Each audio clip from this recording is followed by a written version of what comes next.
आज की कहानी आपकी बुद्धि की क्षमता और लोगों की नीयत को बताती है। दोस्तों, कर्ज लेने से कितने बुरे हाल हो सकते हैं ये तो हम सबको ही पता है। तो आज की कहानी में मैं आपको उसकी एक छोटी सी झलक दिखाने जा रहा हूँ। और अगर आपको हमारी आज की कहानी पसंद आए तो लाइक ज़रूर करें और चैनल को सब्सक्राइब करना ना भूलें। तो चलिए कहानी की शुरुआत करते हैं। एक गांव में एक गरीब परिवार रहता था जिसमें पति पत्नी और एक बेटी रहते थे। और गरीब होने के कारण उस आदमी ने काफी कर्ज लिया हुआ था जिसको वो चुका नहीं पा रहा था। और जिस सेठ से उस गरीब आदमी ने कर्ज लिया था उसने उस पर दबाव डालना शुरू कर दिया कि मेरा कर्ज जो तुमने लिया था उसे चुका दो, नहीं तो अपनी बेटी की शादी मेरे साथ करवा दो। इस पर उस गरीब आदमी को गुस्सा तो बहुत आता है और मन में बोलता है कि इसकी उम्र तो देखो, मेरी बाप की उम्र का इंसान है, इसे शर्म नहीं आती ये बोलते हुए कि ये मेरी बेटी से कैसे शादी कर सकता है।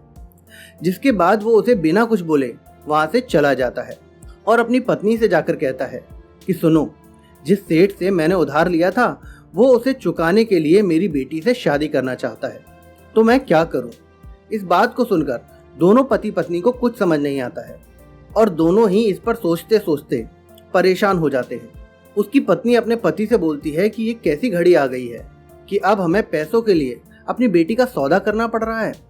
और इस बात पर सोचते सोचते पूरा दिन बीत जाता है और अगले दिन फिर वो सेठ उनके घर आ जाता है और उनसे पूछता है कि उन्होंने क्या विचार किया है। जिस पर गरीब आदमी को कुछ भी समझ में नहीं आता है और वो कहता है कि मुझे कुछ समझ नहीं आ रहा है सेठ जी। इस पर वो सेठ उससे कहता है कि मैं तुम्हारी इसमें मदद कर सकता हूँ, तुम मुझे मंदिर के पास वाले जंगल में मिलो, मैं तुमसे कुछ बात करना चाहता हूँ। थोड़ी देर बाद गरीब आदमी जंगल जाता है। वहां पर वो सेठ उसका पहले से ही इंतजार कर रहा होता है। अब गरीब आदमी उससे पूछता है कि हाँ जी बताइए, आप क्या कहना चाहते थे। जिस पर वो सेठ कहता है कि मैं ये फैसला भगवान पर छोड़ता हूँ और वही फैसला करेंगे कि मेरे साथ क्या होना है। जिस पर गरीब आदमी कहता है लेकिन इससे ये कैसे पता चलेगा कि हम एक अच्छा फैसला ले रहे हैं।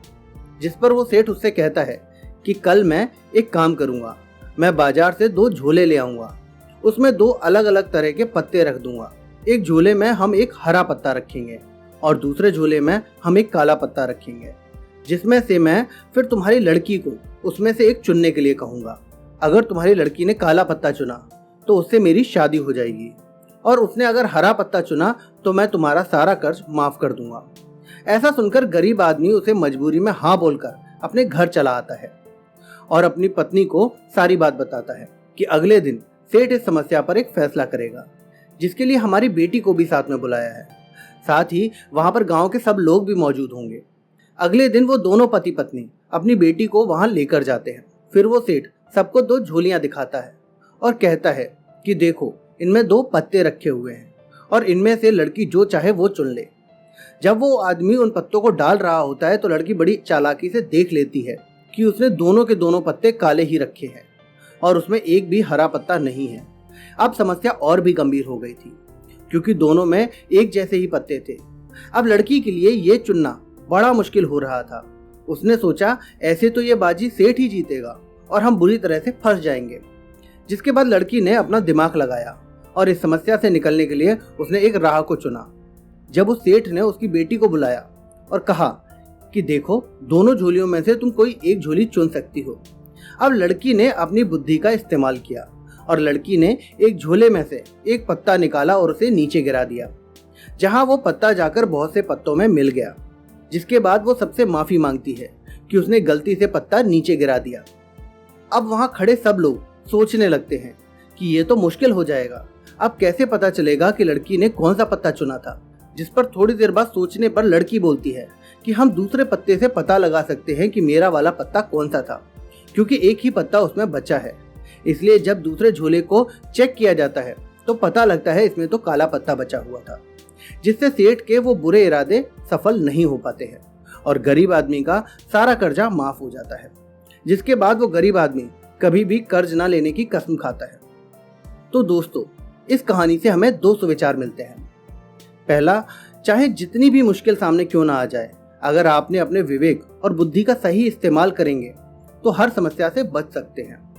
और दूसरा, जिंदगी में कर्ज और भरोसा उसी पर करें जिसकी नीयत पर आपको भरोसा हो, क्योंकि बुरी नीयत का इंसान आपसे कर्ज वापस नहीं चाहता, बल्कि आपका फायदा उठाना चाहता है। मैं उम्मीद करता हूं कि आपको हमारा आज का सुविचार पसंद आया होगा। तो आप अपनी राय कमेंट बॉक्स में जरूर लिखें। वीडियो पसंद आई है तो वीडियो को लाइक करें, अपने दोस्तों के साथ शेयर करें। ऐसे ही और सुविचार सुनने के लिए आप हमारे चैनल सुविचार कहानियां को सब्सक्राइब जरूर करें।